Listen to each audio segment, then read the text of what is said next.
Hey everyone, this is Owen with Motion Array, and in this tutorial I'm going to teach you some of the basics of After Effects while I walk you through animating this logo. Alright, let's get started. I created this logo in Illustrator, so I want to hop over into that file to show you some prep work I did to make the process in After Effects quicker and easier. In my file, you can see that I've broken the elements up into different layers.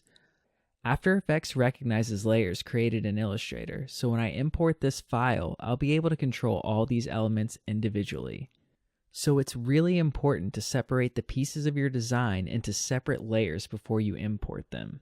Okay, let's go back over to After Effects. Inside of After Effects, there are a few panels I want to introduce you to before we get into animating. First is the Project panel.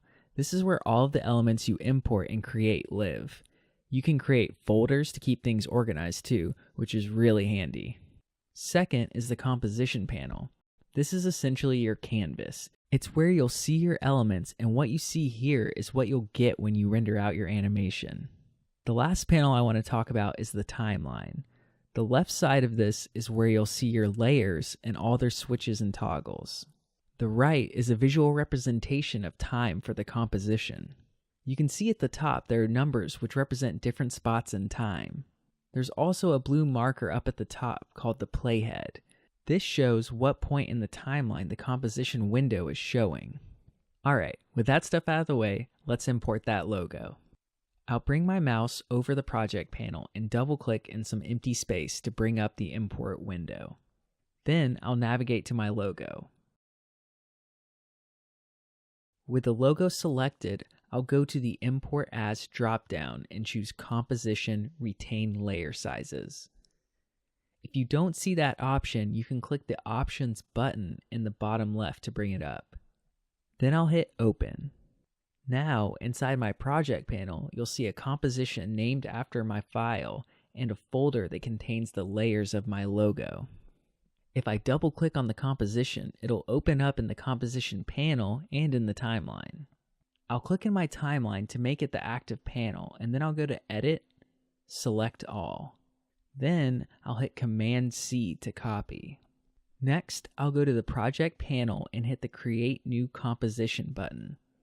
This brings up a window with a bunch of settings to help define the new composition I'm creating. The first box is Composition Name, and I'm going to change that to Compass Animation. Then, under Preset, I'll select HD TV 1080 29.97. The last thing I'll change is duration. After Effects breaks down time into hours, minutes, seconds, and frames. I'll set my duration to 3 seconds, and then I'll hit OK. So now I'm in my new composition, and I'll hit Command-V to paste. If you remember, I copied all the layers in my original logo composition, so that's what I'm pasting. Now the reason I created a new composition to animate in, rather than just animating in the original composition, is so that I always have a copy of the logo just as it came from Illustrator. When I start changing properties during animation, I might mess something up, and so it's always good to have that original for reference. The first thing I'm going to do with all these layers is turn on this toggle called Continuously Rasterize. For Illustrator layers, this is essentially vectorizing them again so I can scale them infinitely without pixelation. Alright, now let's get into animation. I want to start with animating the scale of the text, so I'll go to the Type Top layer and click the triangle to the left of the color label to twirl down its options. Then I'll twirl down Transform to reveal the transform properties. Scale is one of those properties, and if I click and drag the percentages to the right of it, you can see the layer being affected. The problem is that I want the layer to scale from the center of the circle, not from the center of the type. To change that, I'll need to move the anchor point to the center of the circle. The anchor point of a layer is where it scales and rotates from, and it's represented by a crosshair when a layer is selected. I'll go up to the toolbar and select the Pan Behind tool. Then I'll click and drag the anchor point toward the center of the circle. If I hold Command while doing this, The anchor point will snap to layer boundaries and centers, so it'll make it really easy to get it perfectly centered to the circle. When I change the scale now, you can see it's scaling from the center of the circle. Now I can animate the scale. I'll start by making sure the playhead is at frame 0. I can see exactly what frame I'm on over at the top left of the timeline. So with the playhead at frame 0, I'll click the stopwatch next to scale to set a keyframe.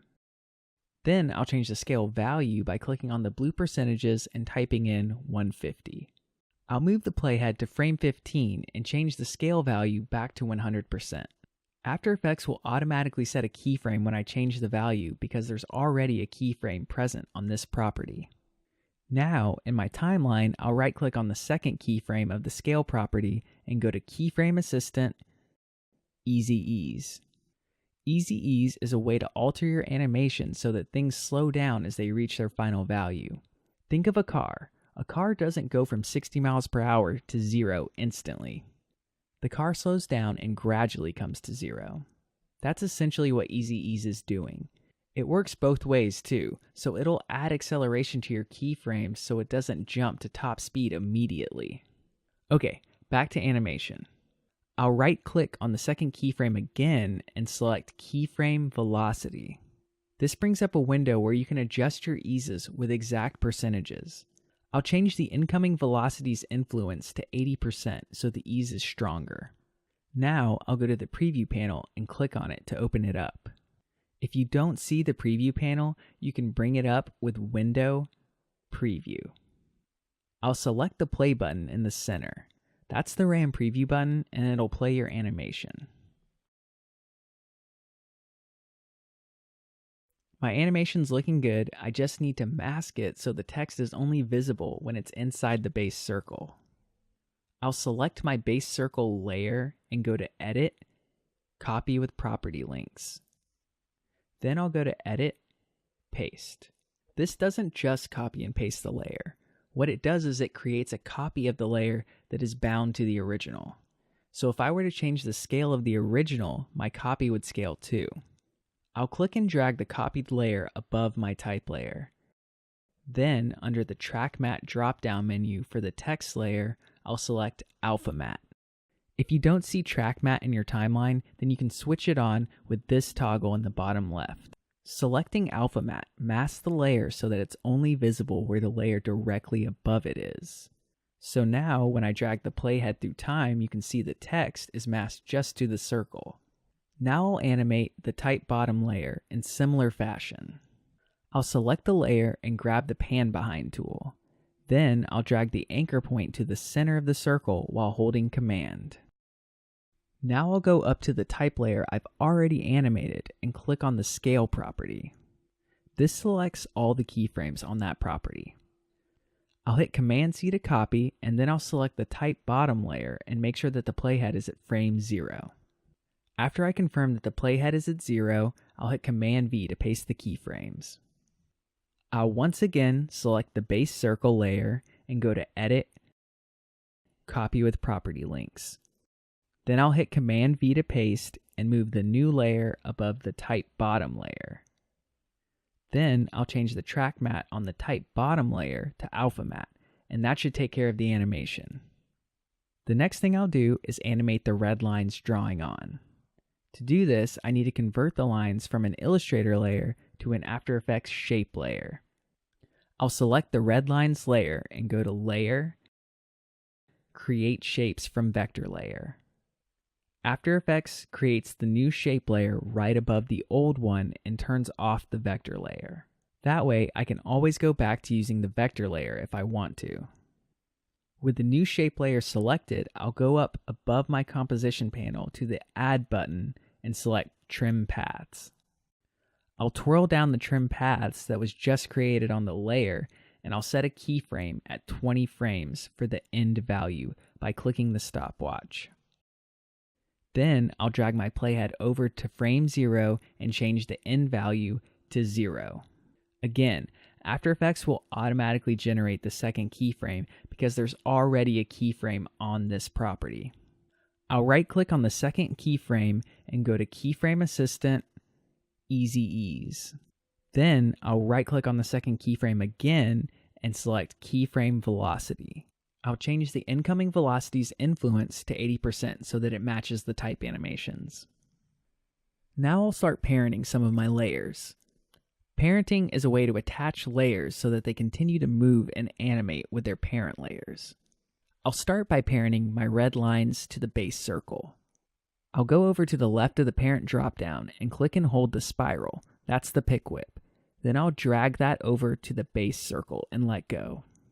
You'll see now in the parent dropdown that the base circle is there instead of none. I'll repeat this process with my two type layers.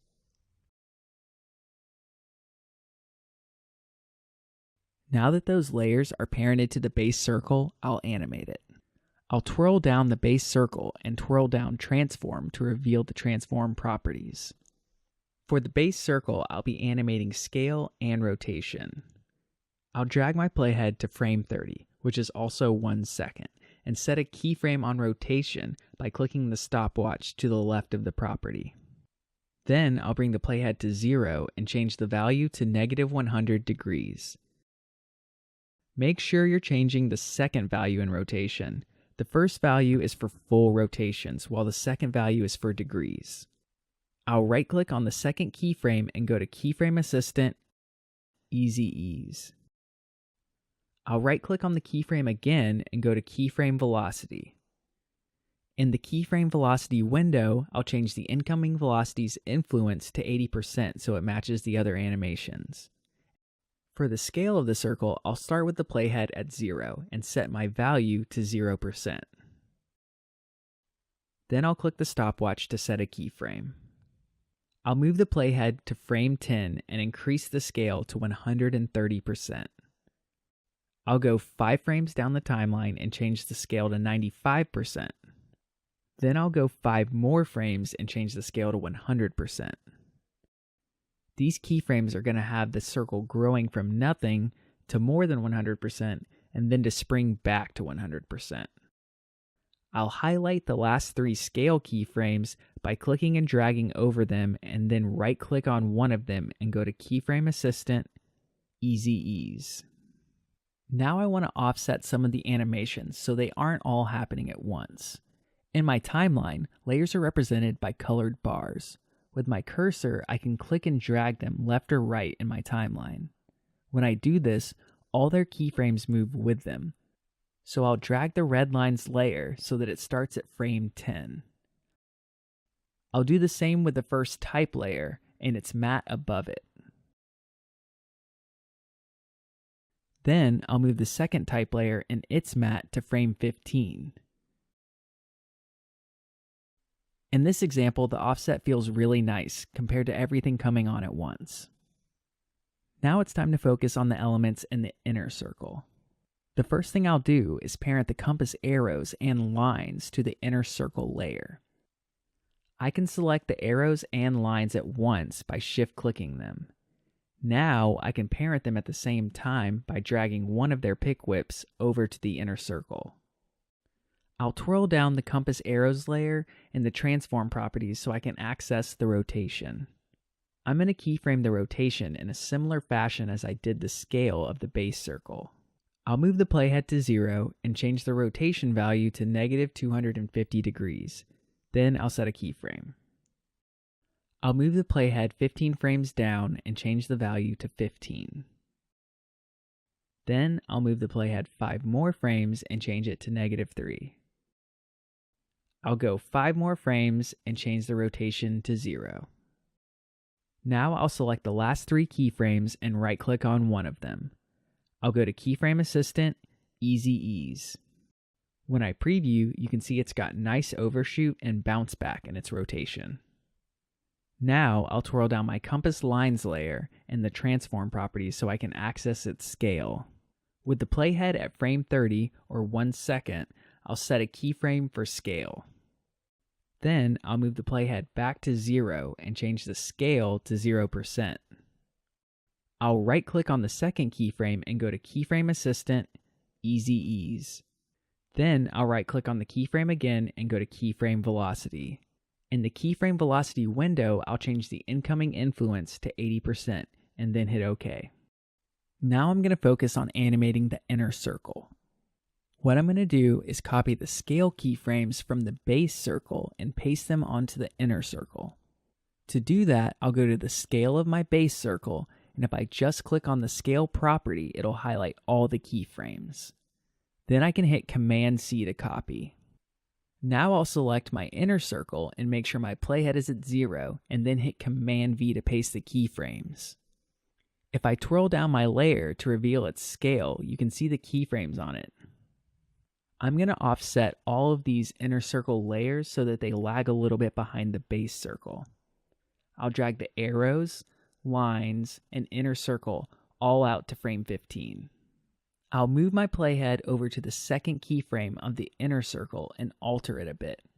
130% is just too much for this inner circle. It's starting to encroach on the type and I don't want that. I'll change the value to 110% and call that good. That's the last bit of animating I'm going to do, but I will add a background before I render this out. I'll go to Layer, New, Solid. This brings up a window with a bunch of solid settings. I'll start by changing the name to Background. Then I'll click on the color box and choose the color that I want the solid to be. Once I do that, I'll make sure the solid will fill up the whole composition by clicking the Make Comp Size button, and then I'll hit OK. The solid I created is on the top of my layer stack, so I'll click and drag it to the bottom so it can be my background. Now, when I preview my animation, I'm happy with it, so I'm ready to export. In the top menu, I'll go to Composition, Add to Render Queue. This brings up my Render Queue panel. There are tons of different ways you can export in After Effects, but for the sake of this tutorial, I'll use the default settings since they'll work fine for this application. The one thing I'm going to change is the Output To option. If I click the blue type next to it, a window pops up. In this window, I'll navigate to where I want my file to be saved. I can also change the name of my file, but I'm going to leave it as is. Then I'll hit Save. Just hitting save doesn't actually do anything, which is a little misleading. In order to truly export the animation, I'll now go to the far right of the render queue and hit render.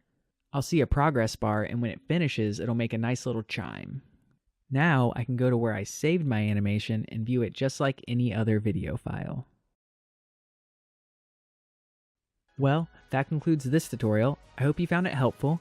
If you did, please give us a thumbs up, and if you'd like to see more tutorials, go ahead and subscribe because we're making new ones all the time. Thanks for watching, and see you in the next video.